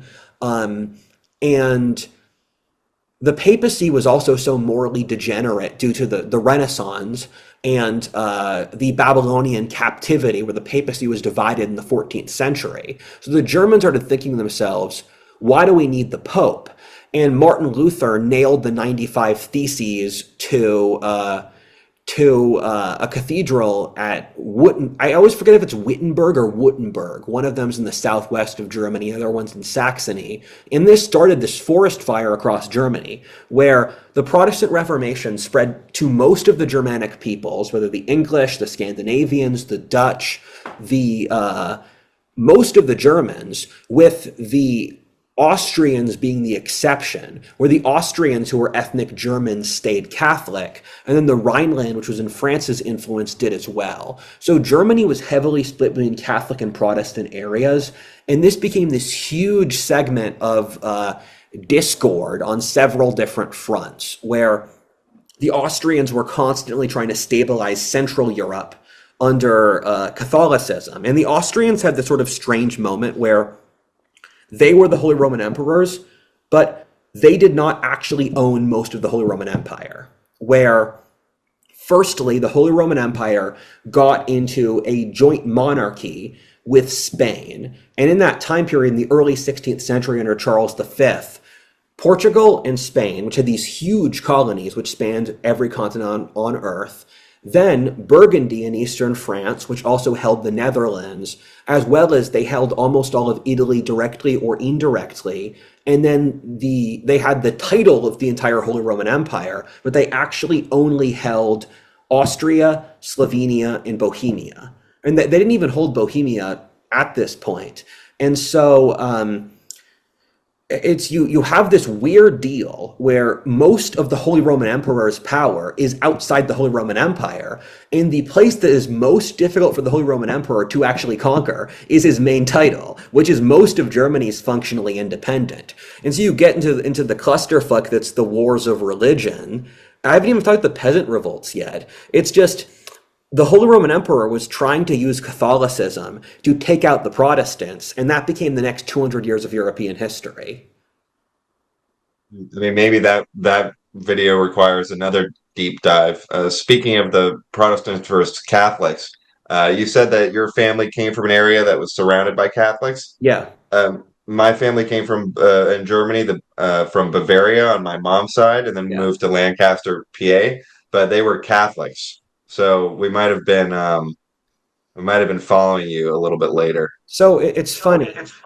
Um, I have a friend who's from the Dakotas, and he was my former employee. Actually, we're the same age, and very sharp guy. And we're both half Irish, but then on our father's side, our mom's sides are flipped. I'm 40% British, like I'm over 40% British, like 7% German, and he's the opposite. And so we had this conversation. Why am I Protestant? Because my dad's Catholic, my mom's Protestant. And it's opposite for him. Why did my family convert to Protestantism and his convert to Catholicism? And he said the reason is that his German ancestors were Catholic. So that provided critical mass to overpower his German and English ancestry to get his family to convert to Catholicism. And then, because there were in both of our ancestral trees, there was a choice for Catholic or Protestant. And then my family, my German side, were Protestants. So I added up 50% total Protestant, 50% total Catholic. Protestant overpowers Catholic. Well, he had more Catholic ancestry unified. And I'm saying this partly because you should know your genealogy. It's quite cool. But secondly, it shows the complexity of this time period. And there were genuine issues of, especially when Germany unified, how do you get the Protestants and the Catholics to work together? Because they developed on very different cultural lines. And ultimately, the Catholics won this battle in a secular sense because after the end of World War II, the Russians gobbled up more than half of Protestant Germany, and that area became atheist, one of the most atheist places in the world. So the modern West Germans took on lots of Catholic cultural traits after the Protestants had already been the one to unify Germany. So there was a sort of cultural equalization of these descendant strands. But to talk about some cultural changes, because Germany experienced the Renaissance and the modern period and that stuff, the peasant revolts were really big in southwest Germany. And they were a downstream effect of the Protestant Reformation, where Martin Luther created this fairly sane sect of Protestantism called Lutheranism that the courts of Europe took up. And the nobility loved Lutheranism because it allowed them to take the church's property for themselves, and then the Protestant monarchs became the spiritual heads of their countries. And then it opened the floodgates for this radical messianistic ideologies like Anabaptists and people who later became Mennonites. And this sort of Christian, a lot of them migrated to America, especially Pennsylvania. And a big reason America cares about freedom so much is that these religious communities built out huge cultures of independence from the government so that the state religions couldn't oppress them. And so you saw these peasant wars across Germany, which were unilaterally crushed by the nobility, and they often killed over 1 million people. They were concentrated in the Southwest, or the areas which migrated to America. And I've talked about the story of Munster before, this city in northwest Germany, where Anabaptists thought it was the end of the world, and they walled themselves up in the city, and then the Catholics besieged them, and they devolved into complete social anarchy with political and social and economic and sexual communism, with competing prophets uttering the words of God. And that was just a mess. And so there's a lot of the early Protestants were just highly socially conservative radicals, and Protestantism was significantly more reactionary and socially conservative than the Catholics were, which is not how we think these things are now. And Protestants, Catholics. So this created this shift culturally to the right across the entire Holy Roman Empire, because the Catholics were also forced to become more socially conservative and reactionary to compete with the Protestants. So it was this cultural shift, and also night warfare died out. And in Germany, you saw Swiss pikemen and the Langsknechts, where the Langsknechts were they were a German military caste, and they were often nobility who decided to fight with guns and pikes rather than horses. And the Langsknechts were legendary warriors, where they'd carry the Zweihander, or the two-handed sword, like the claymore and the pikes and the guns. And the Landsknechts became mercenary bands that went across Europe. It is pretty cool. They got like the most maxed out and utility oriented weapons rather than Yeah. trying to maintain like a specific noble tradition. They're like nobles who entered the fray.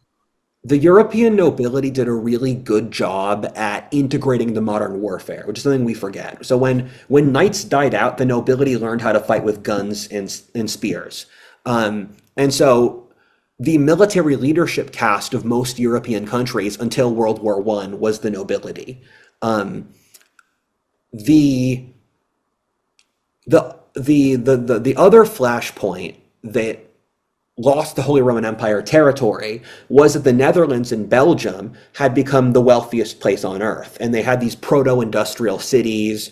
It was super advanced. They even had like the equivalent of factories in the 14th century. They converted to Protestantism because Protestantism was useful for high agency people like the merchant classes, where these were merchant republics, where it was the Dutch Republic had it was a limited voting franchise of just the upper classes.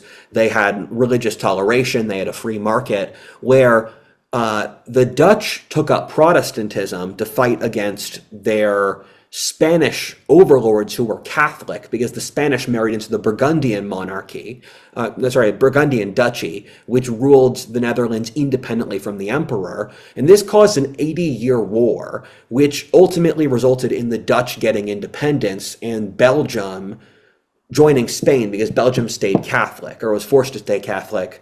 And so that we're concentrating the Holy Roman Empire more and more just around Germany, Greater Germany, losing the wealthier exterior areas like Italy and the Netherlands.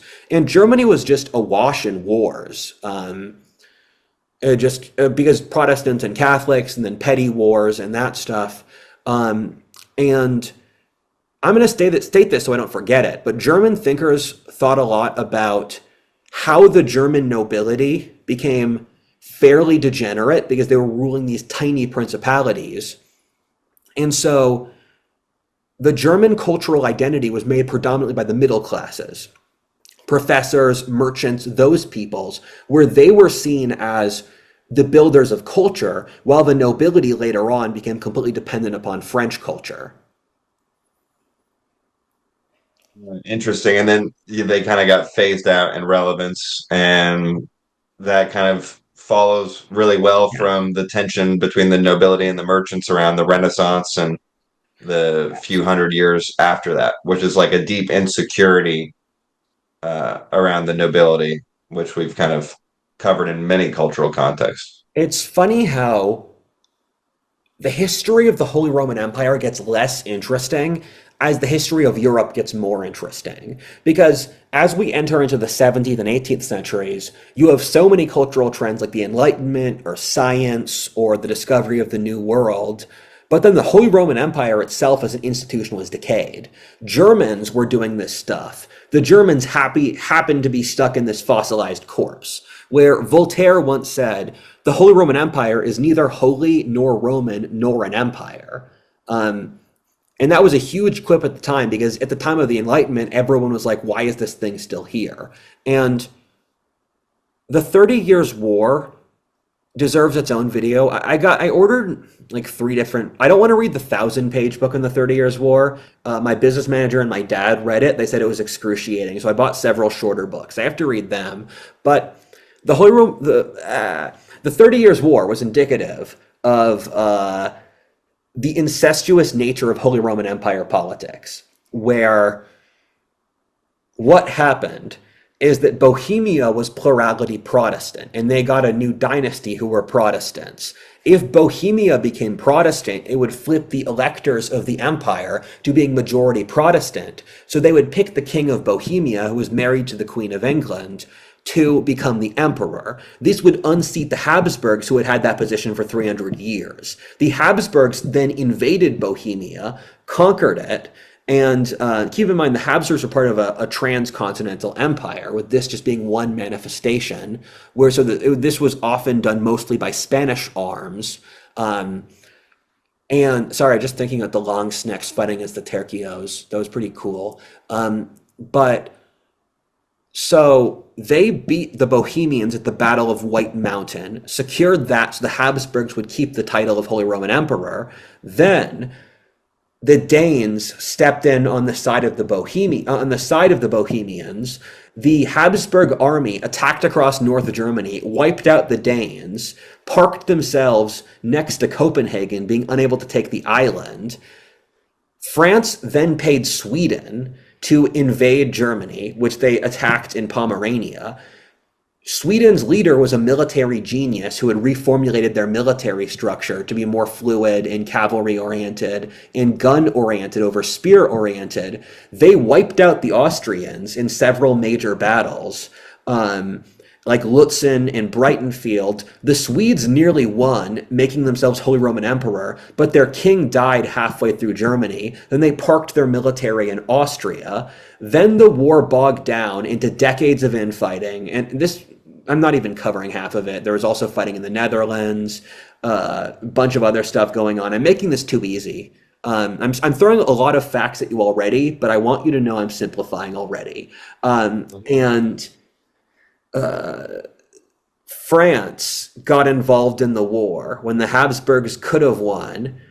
The Spanish invaded France, then failed. Then it bogged down for another decade of infighting until people made the deal to return the borders to basically where they were at the start, at the Treaty of Westphalia. And the Treaty of Westphalia in 1648 is considered one of those like European history moments. If you read the history of Europe, it's always the benchmark of like, the end of the wars of religion, the start of the scientific and enlightenment world, the start of the modern nation state. Whenever you read a history of like diplomacy in Europe or whatever, that'll always start with the Treaty of Westphalia in 1648.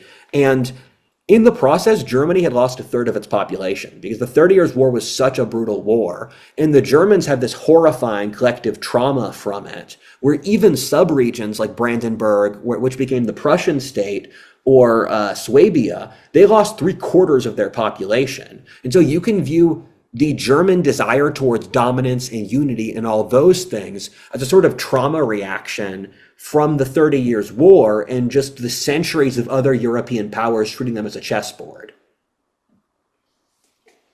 They were, well, it sounds like a lot of their troubles came during periods where they were trying to unite. Like they were too different to unite, but too similar to really fight, except for when they were trying to unite.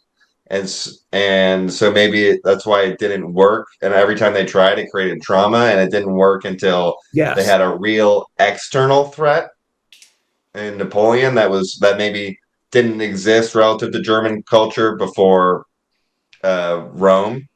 So yeah, maybe it's the external threat thing, but That's it's you're mhm. totally right. Where the Germans had an enormous paranoia in the early 20th century that all of their neighbors were scheming against them. And that was true. It was even more true earlier in their history.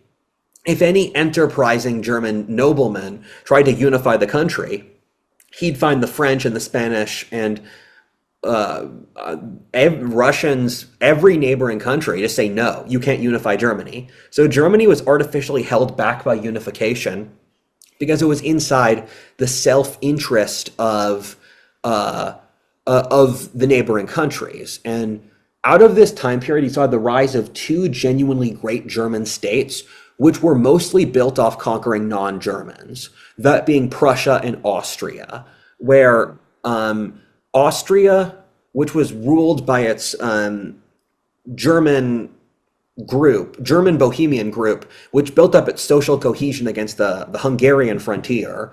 And they conquered a huge area from the Turks as the Turkish Empire went into civilizational decline over the 18th century. They took Transylvania and Hungary and Serbia. And the Austrian Empire was this multi-ethnic thing held together by the monarchy, the joint monarchy, because none of these populations had attained national consciousness yet. And so the singular Habsburg monarchy could control this whole region, where in World War I, the soldiers were expected to memorize the entire ancestral line of the emperor because that was the social cohesion. Um, Mm.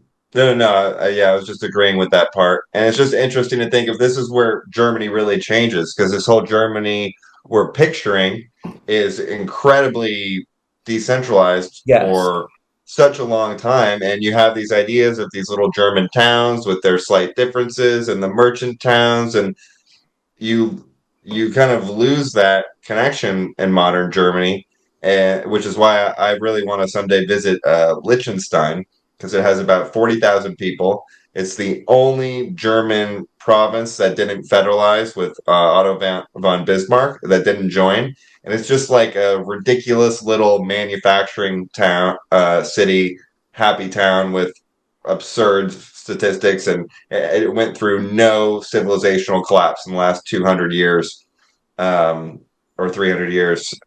Um, so I don't know if that would have been possible for the rest of Germany, but it's fun that that kind of idea of Germany still exists. Yes, in tiny Liechtenstein. Um, Prussia formed as a reaction to the 30 Years' War because they were conquered more than anyone else and raped and tortured more than anyone else. And they developed a really strong monarchy. And Prussia was, they were built off the foundations of serfdom. And it was widely said, I think Voltaire, who was a cunning and witty fellow, that Prussia is a military with a state, is a military with a country attached to it because they had the draft before anyone else in Europe.